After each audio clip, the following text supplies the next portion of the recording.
اسرائیل کا نظام یوں چلتا تھا کہ ہمیشہ ان لوگوں میں ایک بادشاہ ہوتا تھا جو ملکی نظام چلاتا تھا، اور ایک نبی ہوتا تھا جو نظام شریعت اور دینی امور کی ہدایت و رہنمائی کیا کرتا تھا۔ اور یوں دستور چلا آتا تھا کہ بادشاہی یہود ابن یعقوب علیہ السلام کے خاندان میں رہتی تھی، اور نبوت لادی بن یعقوب علیہ السلام کے خاندان کا ترائے امتیاز تھا۔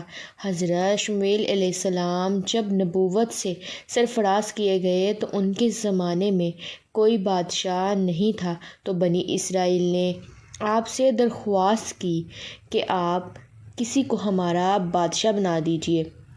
تو آپ نے حکم خداوندی کے مطابق طالوت کو بادشاہ بنا دیا، جو بنی اسرائیل میں سب سے زیادہ طاقتور اور سب سے بڑا عالم تھا، لیکن بہت ہی غریب اور مفلس تھا۔ چمڑا پکا کر بکریوں کی چرواہی کر کے اب زندگی بسر کرتا تھا۔ اس پر بنی اسرائیل کو اعتراض ہوا کہ طالوت شاہی خاندان سے نہیں ہے، لہٰذا یہ کیوں کر اور کیسے ہمارا بادشاہ ہو سکتا ہے؟ اس سے زیادہ تو بادشاہت کے حقدار ہم لوگ ہیں، کیونکہ ہم لوگ شاہی خاندان سے ہیں۔ پھر طالوت کے پاس کچھ زیادہ مال بھی نہیں ہے، جو ایک غریب اور مفلس انسان بھلا تخت شاہی کے لائق کیوں کر ہو سکتا ہے؟ بنی اسرائیل کے ان اعتراض کا جواب دیتے ہوئے حضرت شمویل علیہ السلام نے یہ تقریر فرمائی کہ ترجمہ کنز ایمان فرمایا، اسے اللہ نے تم پر چن لیا اور اسے علم اور جسم میں کشادگی زیادہ دی، اور اللہ اپنا ملک جسے چاہے دے، اور اللہ وسعت والا علم والا ہے۔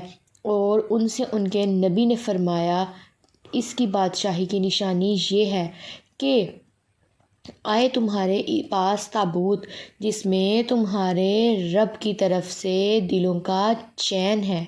سورۃ البقرہ۔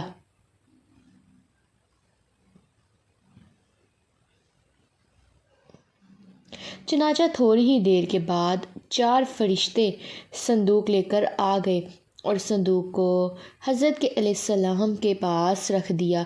یہ دیکھ کر تمام بنی اسرائیل نے طالوت کی بادشاہی کو تسلیم کر لیا، اور آپ نے بادشاہ بن کر نہ صرف انتظام ملکی سنبھالا بلکہ بنی اسرائیل کی فوج بھرتی کر کے قوم میں عمالقہ کے کفار سے جہاد بھی فرمایا۔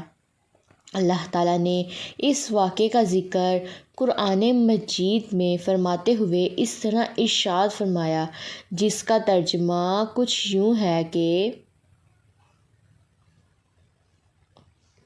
ترجمہ کنز ایمان، اور ان سے ان کے نبی نے فرمایا کہ بے شک اللہ نے طالوت کو تمہارا بادشاہ بنا کر بھیجا ہے۔ بولے، اسے ہم پر بادشاہی کیوں کر ہو گئی، اور ہم اس سے زیادہ سلطنت کے مستحق ہیں، اور اسے مال میں بھی وسعت نہیں دی گئی۔ فرمایا، اسے اللہ نے تم پر چن لیا اور اسے علم اور جسم میں کشادگی زیادہ دی، اور اللہ اپنا ملک جسے چاہے دے، اور اللہ وسعت والا علم والا ہے۔ اور ان سے ان کے نبی نے فرمایا، اس کی بادشاہی کی نشانی یہ ہے کہ آئے تمہارے پاس تابوت جس میں تمہارے رب کی طرف سے دلوں کا چین ہے، اور کچھ بچی ہوئی چیزیں ہیں۔ معزز موسیٰ اور معزز ہارون کے ترکے کی اٹھاتے لائیں گے، اور اسے فرشتے، بے شک اس میں بڑی نشانی ہے تمہارے لیے اگر ایمان رکھتے ہو۔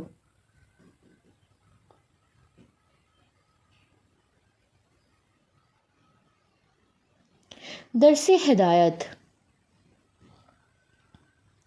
اس واقعے سے جہاں بہت سے مسائل پر روشنی پڑتی ہے، ایک بہت ہی واضح درس یہ ملتا ہے کہ اللہ تعالیٰ کے فضل اور اس کی نوازش کی کوئی حد نہیں ہے۔ وہ چاہے تو چھوٹے سے چھوٹے آدمی کو منٹوں بلکہ سیکنڈوں میں بڑے سے بڑا آدمی بنا دیتا ہے۔ دیکھ لو، حضرت طالوت ایک بہت ہی کم درجے کے آدمی تھے اور اتنے مفلس تھے کہ یا تو دیگر تھے جو چمڑے کو دباغت دے کر اپنے روزی حاصل کرتے تھے یا بکریاں چرا کر اس کی اجرت سے گزر بسر کرتے تھے، مگر لمحے بھر میں اللہ تعالیٰ نے انہیں صاحب تخت و تاج بنا کر رکھ دیا۔